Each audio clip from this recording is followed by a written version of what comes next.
Welcome to Dormant Knowledge. I'm your host, Deb, and this is the podcast where you'll learn something fascinating while gently drifting off to sleep. Our goal is simple: to share interesting stories and ideas in a way that's engaging enough to capture your attention, but delivered at a pace that helps your mind relax and unwind. Whether you make it to the end or drift away somewhere in the middle, you'll hopefully absorb some knowledge along the way. You can find us at dormantknowledge.com or follow us on social media at dormantknowledge on Instagram and Facebook, or at dormant_knowledge, that's DRMNT_knowledge, on X. Tonight, we're exploring Shakespeare's history plays, those fascinating dramas about kings, power, and political intrigue that brought medieval England to life on the Elizabethan stage. So settle in, get comfortable, and let's begin our journey into the world of Richard III, Henry V, and the colorful cast of monarchs that Shakespeare chose to immortalize. You know, when most people think of Shakespeare, they probably think of Romeo and Juliet, or maybe Hamlet, the famous tragedies and romantic comedies. But Shakespeare actually wrote 10 plays that we classify as histories, and 8 of them focus specifically on English kings from the medieval period. These aren't just dry historical chronicles, though. They're some of his most psychologically complex and dramatically compelling works. Well, let me start with something that always fascinated me about these plays. Shakespeare didn't write them in chronological order of the historical events. Instead, he wrote them in a rather interesting sequence that tells us something about his development as a playwright and, frankly, about what was happening in England during his own time. The first history play he wrote was probably Henry VI Part 2, sometime around 1590 or 1591. Then came Henry VI Part 3, followed by Henry VI Part 1. Yes, he wrote Part 1 last, which is, well, it's a bit confusing, isn't it? After that trilogy about Henry VI, he wrote Richard III, which was enormously popular. People just loved that villainous, charismatic king.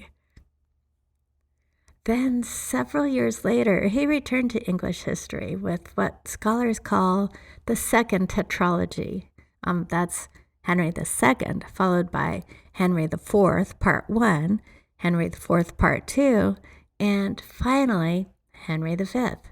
So, chronologically, in terms of history, you'd start with Richard II and end with Richard III, but Shakespeare wrote them almost in reverse order.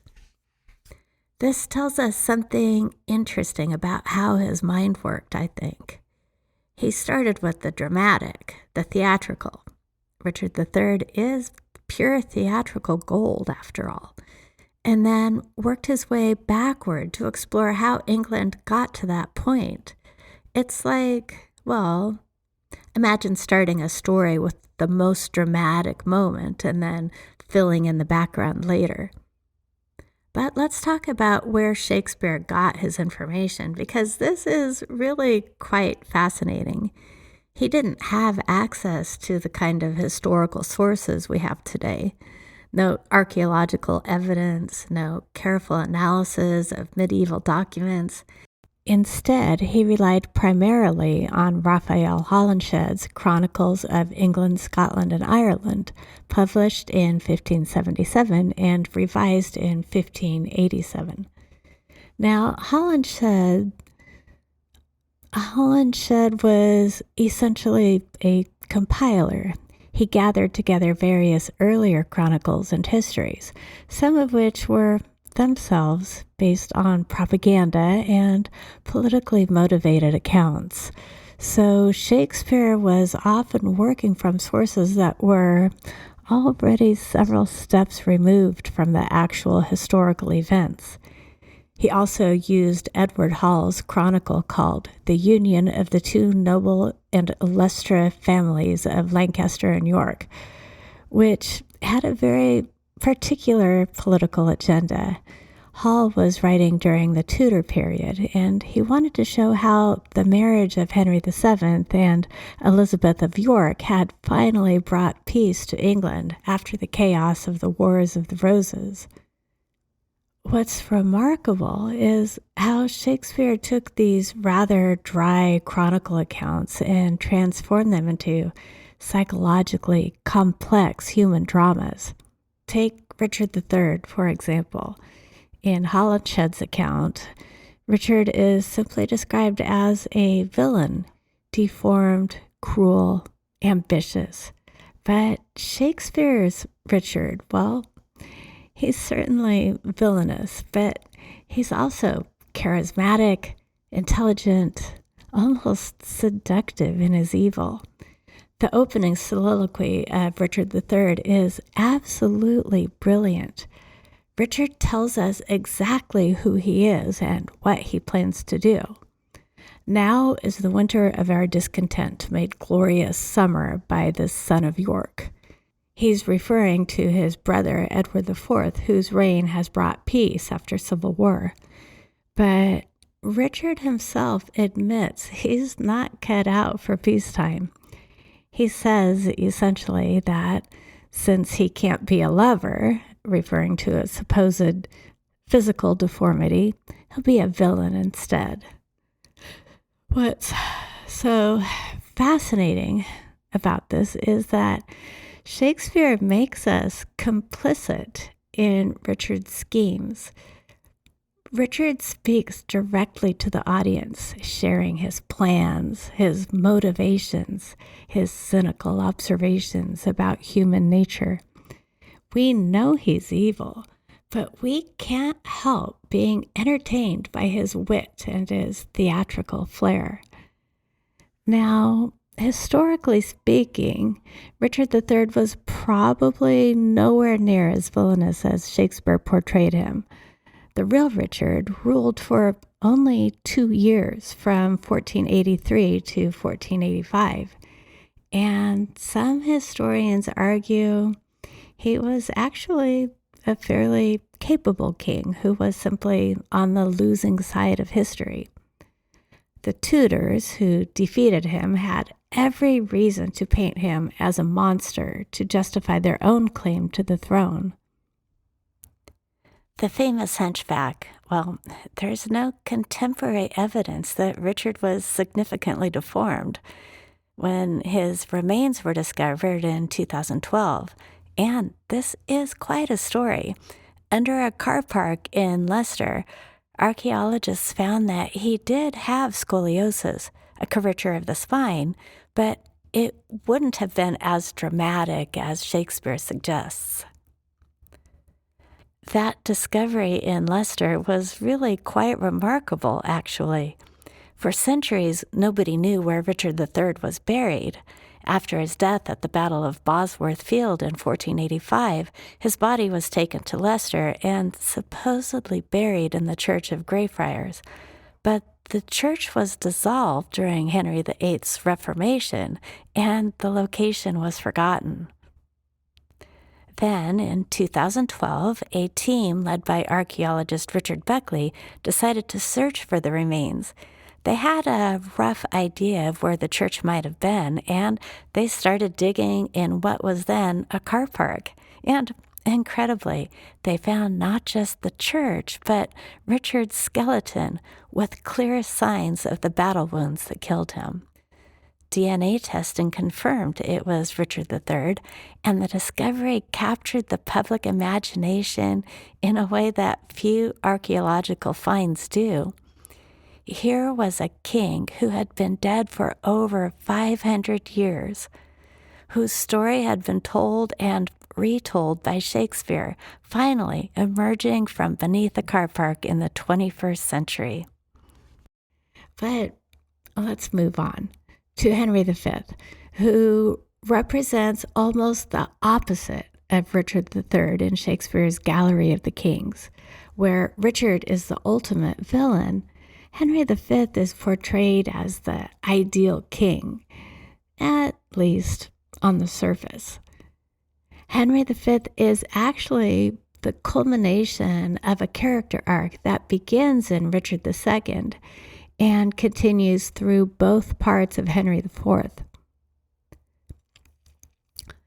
We first meet Prince Hal, as he is known, as a rather dissolute young man who spends his time in taverns with a crew of lowlifes led by Sir John Falstaff. Falstaff is,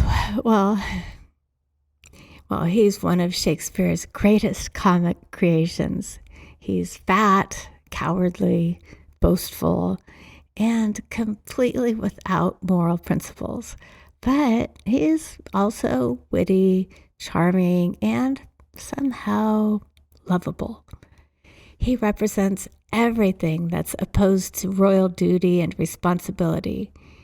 He lives for pleasure, for the moment, for humor and fellowship. Prince Hal's relationship with Falstaff is central to his character development. The prince knows that eventually he'll have to put aside these friendships and become a king. But for now, he's learning about life outside the court, about how ordinary people live and think. There's a famous scene in Henry IV, Part 1, where Hal and Falstaff take turns playing the role of the king, Hal's father, who disapproves of his son's behavior. It's a rehearsal, in a way, for the real conversation Hal will eventually have with his father, but it's also kind of prophecy about what will happen to Falstaff when Hal becomes king.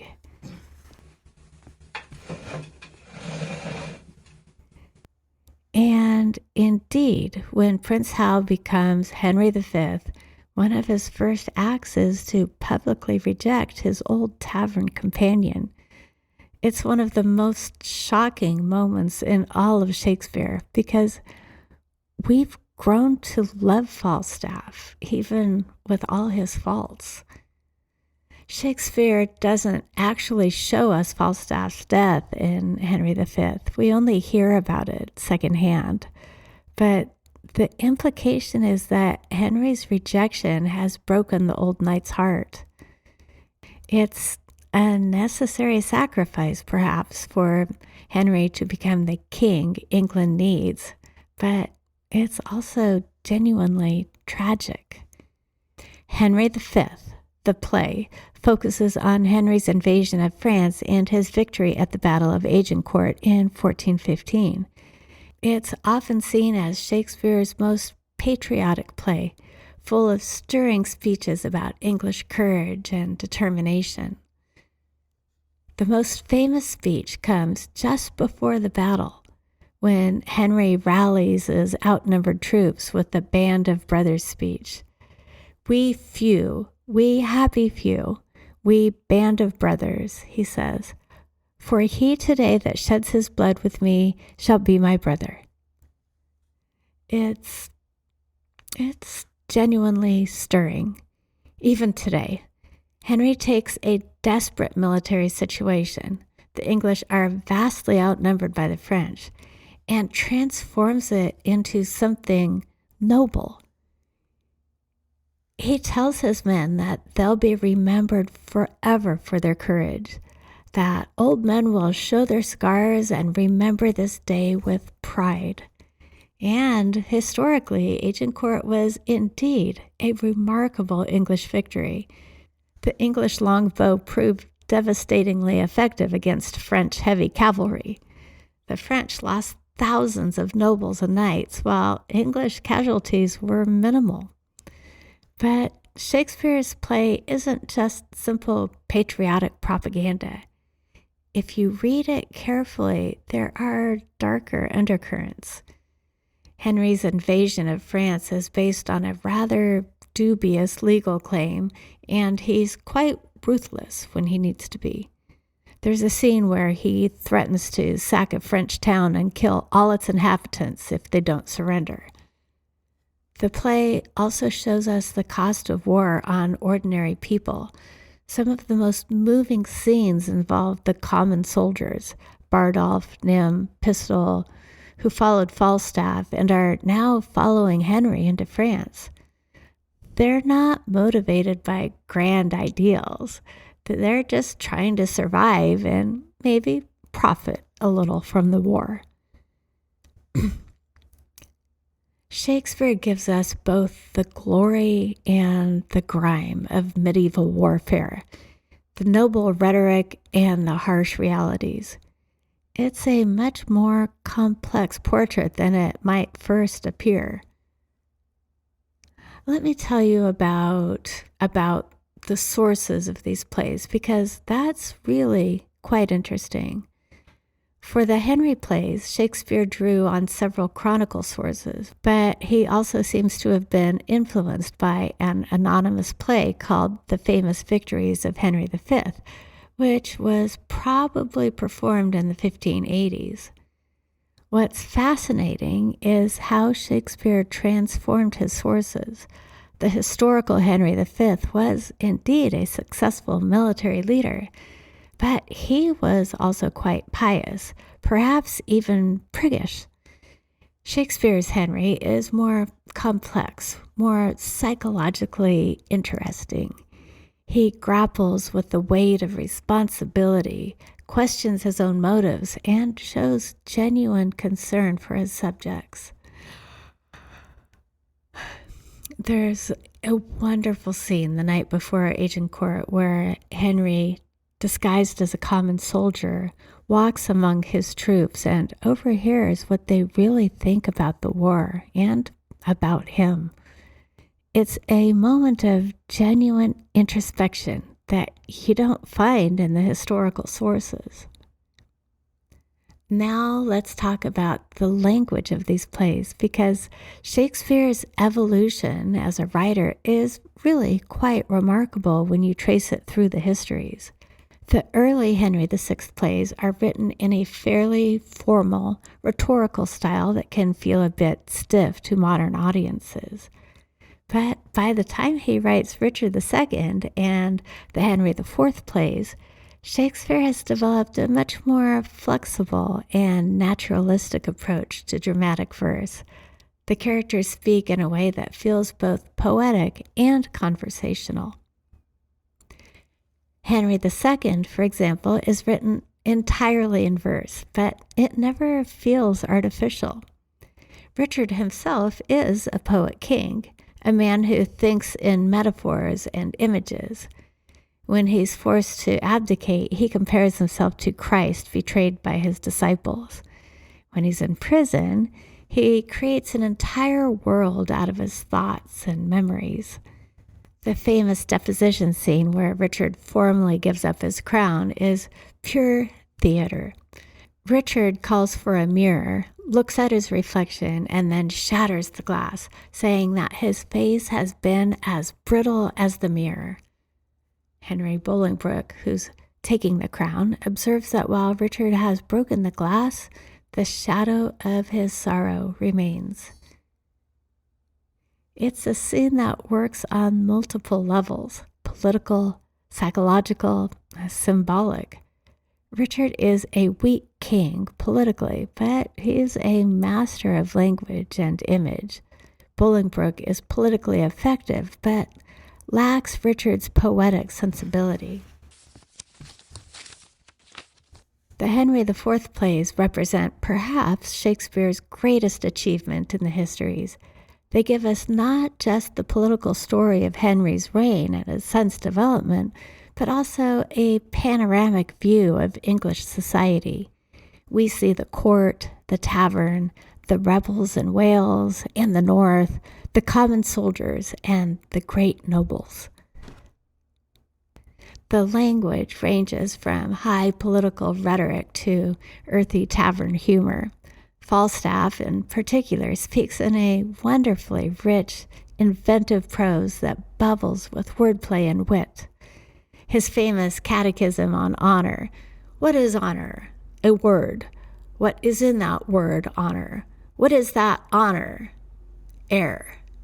Is both comic and genuinely philosophical. But it's not just Falstaff who gets great language. Justice Shallow, the country magistrate in Henry IV Part 2, speaks in a rambling, nostalgic way that perfectly captures a certain kind of elderly English gentleman. Owen Glendower, the Welsh rebel, claims he can call spirits from the vasty deep, leading Hotspur to respond, "Why, so can I," or "So can any man, but will they come when you do call for them?" These plays are full of such moments where the language reveals character, advances the plot, and creates a vivid sense of time and place all at once. I'm going to take a quick break here, and when we come back, we'll continue with the fascinating women characters in these plays and how Shakespeare portrayed power and ambition in medieval England.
Welcome back to Dormant Knowledge. Now, one thing that's particularly interesting about Shakespeare's history plays is how he portrays women in a world that was both historically and dramatically dominated by men. These plays are about kings and battles and political alliances, but Shakespeare found ways to include some absolutely fascinating female characters who navigate power in their own ways. The most remarkable of these is probably Margaret of Anjou, who appears in all three Henry VI plays and then again briefly in Richard III. Margaret was a real historical figure. She was Henry VI's queen, a French princess who became one of the most powerful political figures of her time. In Shakespeare's version, Margaret transforms from a young romantic princess in Henry VI, Part 1, to a fierce political warrior by the trilogy's end, and finally into an old woman almost a prophetess of doom, when she appears in Henry III. Henry VI himself is portrayed as weak and ineffective. He's more interested in religion and learning than in ruling. So Margaret essentially becomes the driving force behind the Lancastrian cause.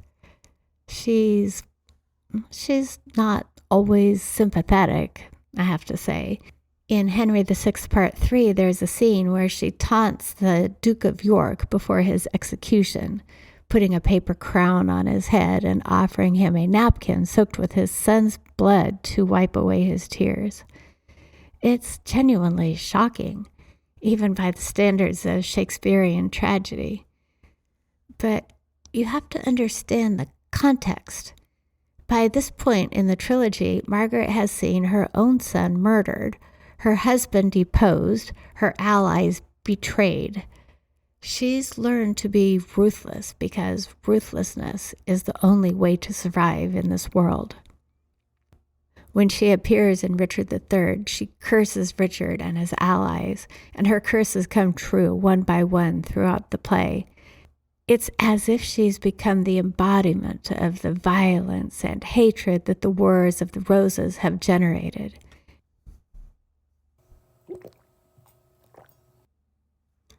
What's fascinating about Margaret is that she represents a different kind of power than the male characters. She can't lead armies in battle, although historically she did sometimes travel with military forces, but she can inspire loyalty, make alliances, and use her intelligence to outmaneuver her enemies. Another interesting female character is Elizabeth Woodville, who appears in Richard III. She was Edward IV's queen, and in the play, she's trying to protect her children from Richard's ambitions. There's a remarkable scene where she, Margaret of Anjou, and the Duchess of York, Richard's mother, all sit together lamenting the deaths of their sons and husbands. It's a moment where Shakespeare steps back from the political maneuvering and shows us the human cost of all this ambition and violence. These three women have all lost people they love to the endless cycle of revenge and counter-revenge that defines the Wars of the Roses. The language in the scene is particularly beautiful. The three women speak in a kind of antiphonal rhythm, their voices weaving together in shared grief. It's almost like a musical composition with themes and variations on loss and sorrow. Shakespeare's treatment of these women characters tells us something important about his understanding of power. Official political power belongs to men. They're the ones who can be kings, lead armies, make laws. But there are other kinds of power, and women in these plays often wield influence through intelligence, loyalty, and emotional strength. Now, let's talk about Sir John Falstaff a bit more, because he really is one of Shakespeare's most remarkable creations. And his relationship with Prince Hal is central to understanding the Henry IV plays. Falstaff is, well, he's everything a knight shouldn't be. Knights are supposed to be brave, honorable, self-sacrificing. Falstaff is cowardly, dishonest, and utterly selfish. But he's also incredibly alive, incredibly human, in a way that the more conventional heroes sometimes aren't. He has this wonderful ability to rationalize his own cowardice and greed. When he's caught in a lie about fighting with robbers, he claims he fought off dozens of them when actually he ran away immediately. He simply says, the better part of valor is discretion. in the which better part I have saved my life. It's completely sophistic, but it's also quite wise in its way. Falstaff understands that most of the ideals that society claims to value, honor, courage, loyalty, are often just excuses for violence and self-destruction. His relationship with Prince Hal is complex because it's not entirely clear who's using whom. On the surface, it seems like Hal is slumming with Falstaff and his cronies, learning about life outside the court before he inevitably returns to his royal responsibilities. But Falstaff also seems to serve as a kind of father figure for Hal, and perhaps a more appealing one than his actual father, Henry IV. The king is weighed down by guilt. He usurped the throne from Richard II, and by the constant political pressures of his position. Falstaff, by contrast, lives entirely in the present, entirely for pleasure and companionship. There's a scene in Henry IV Part 1 where Hal and Falstaff take turns playing the role of the king. Falstaff, pretending to be King Henry, defends himself and his influence on the prince. "Banish plump Jack," he says, "and banish all the world." It's meant to be comic, but there's something genuinely moving about it too. Falstaff knows, on some level, that his relationship with Hal can't last. When Hal becomes king, he'll have to put aside his childish things, and Falstaff represents the ultimate childish thing, pure self-indulgence without responsibility. The moment Henry V rejects Falstaff is one of the most powerful in all of Shakespeare. "I know thee not, old man," the new king says. "Fall to thy prayers. How ill white hairs become a fool and jester." It's devastating because it's so public, so final, and so cold. Hal has chosen kingship over friendship, duty over personal affection, and yet from Henry's perspective, it's probably necessary. He's trying to establish himself as a serious king, and he can't do that while maintaining his old associations with tavern life and petty crime. Shakespeare doesn't show us Falstaff's death directly in Henry V. Instead, we hear about it from his old companions. Mistress Quickly, the hostess of the tavern, describes how Falstaff died peacefully, talking about green fields and calling out to God. It's a gentle death for a man who lived such a robust, chaotic life. The fact that Shakespeare killed Falstaff off stage suggests something about the character's role in the larger story. Falstaff belongs to the world of comedy, of taverns, and wordplay and human folly. Henry V is a more serious play focused on war and kingship and national destiny. There's no place in that world for Falstaff's particular brand of anarchic humor. But his absence is felt throughout Henry V. The tavern scenes in that play are much darker than they were in the Henry IV plays. Bardolph and Nym, two of Falstaff's old companions, are hanged for stealing.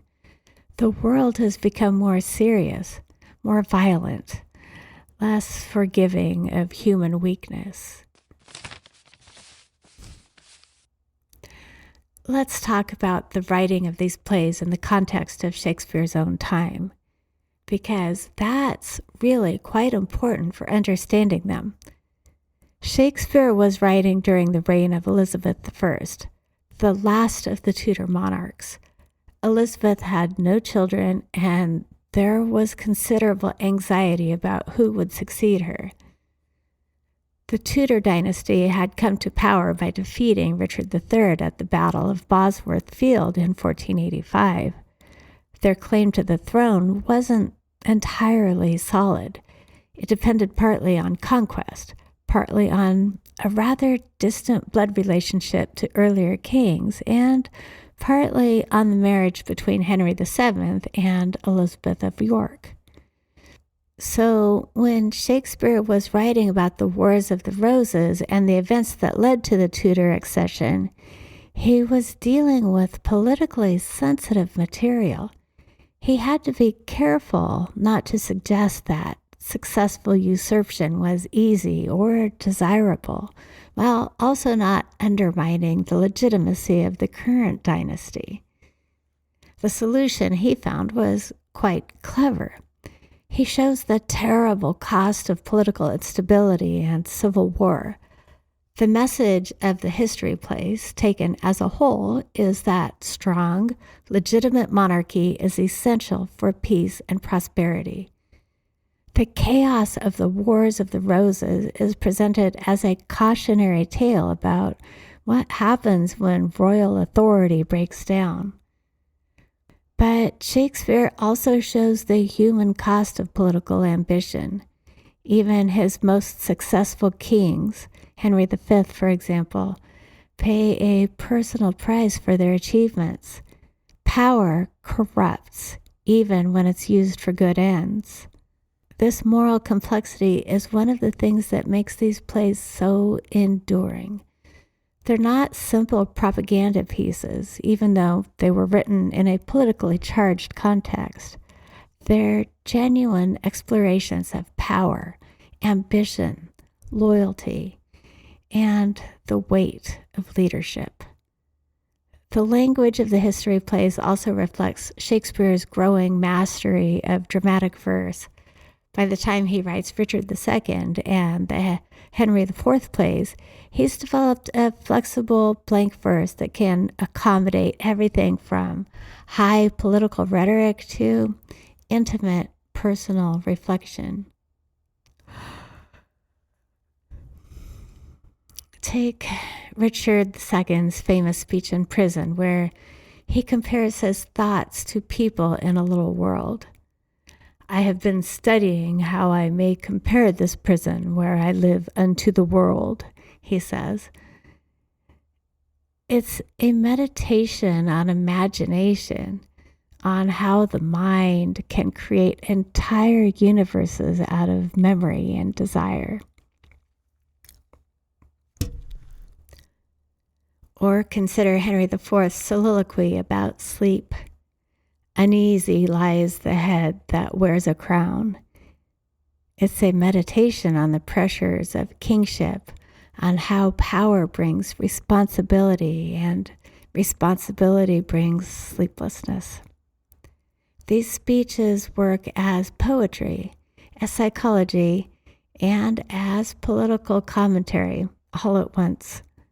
They advance the plot while revealing character and exploring themes that extend far beyond the specific historical situations. We will take another break here. When we return, we'll talk more about the impact Shakespeare's historical plays had at the time and how their influence continues to the present day.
If that song didn't put you to sleep yet, welcome back. The influence of these plays on our understanding of English medieval history can hardly be overstated. For many people, Shakespeare's version of these kings are more real than the historical figures themselves. When we think of Henry III, we think of Shakespeare's brilliant, deformed villain. When we think of Henry V, we think of the charismatic leader who inspired his troops at Agincourt. This isn't necessarily historically accurate, but it's dramatically true. Shakespeare understood that what makes historical figures interesting isn't just what they did, but how we can imagine what they thought and felt. The histories also showcase Shakespeare's ability to create a sense of a complete society. These plays don't just show us kings and nobles. They show us soldiers and tavern keepers and rebels and justices of the peace. We get a panoramic view of English life from the highest to the lowest levels of society. And remarkably for his time, Shakespeare shows genuine sympathy for common people caught up in the wars and political struggles of their betters. The carriers in Henry IV Part 1 complaining about the poor conditions at the inn. The soldiers in Henry V worried about their souls if they die in an unjust war. These aren't just comic relief. They're reminders that political decisions have human consequences for everyone.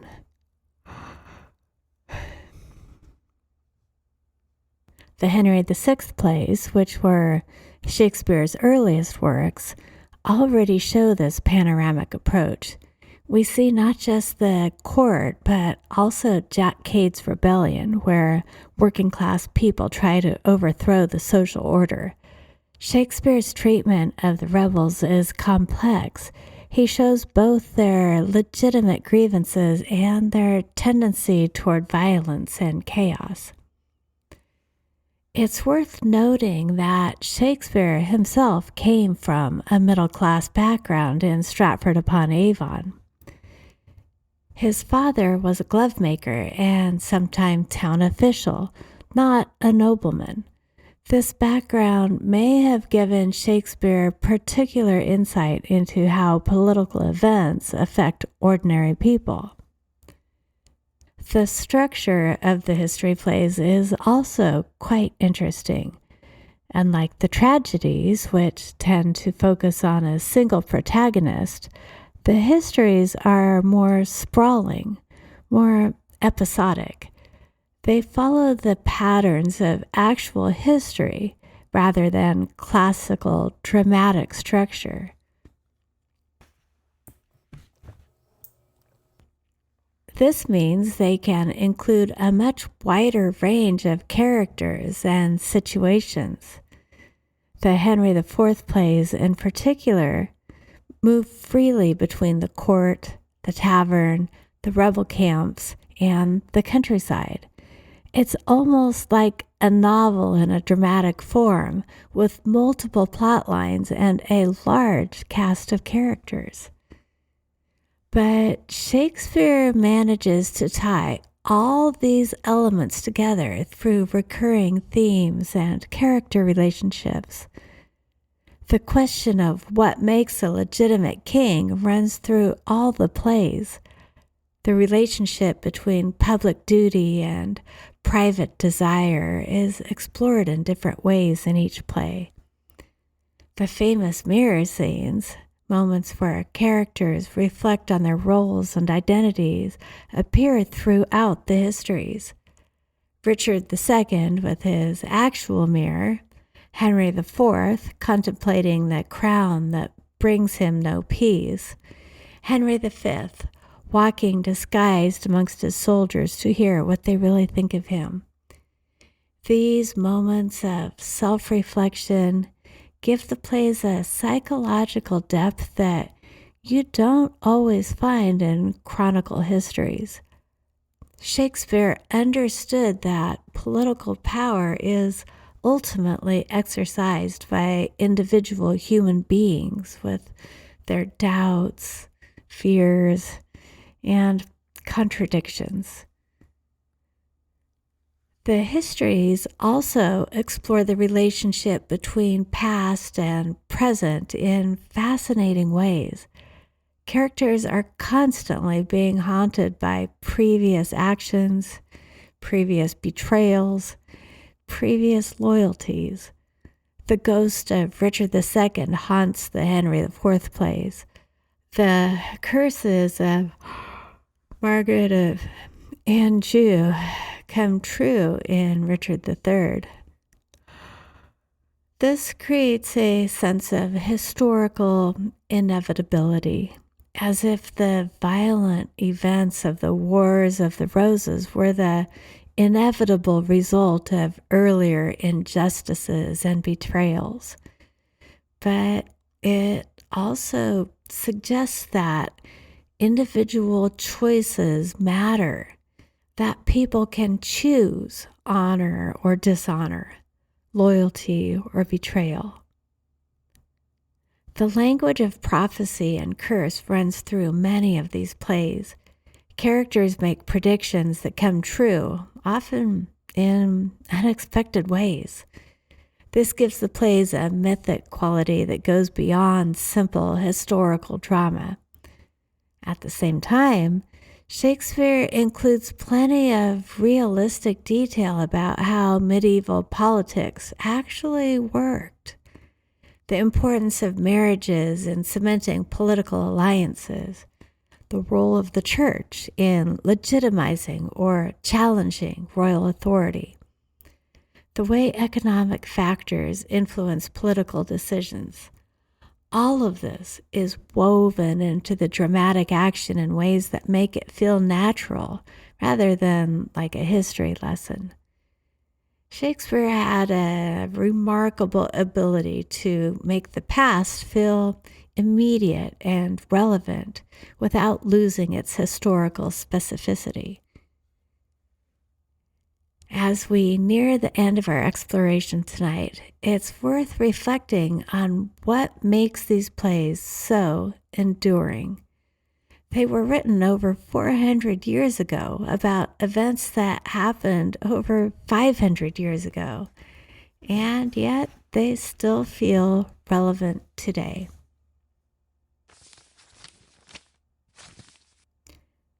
I think it's because Shakespeare understood that certain human experiences transcend historical periods. The burden of leadership, the conflict between personal desire and public duty, the way power can corrupt even good intentions, the cost of ambition. These are all as relevant now as they were in Shakespeare's time or in the medieval period he was writing about. The histories also showcase Shakespeare's incredible range as a writer.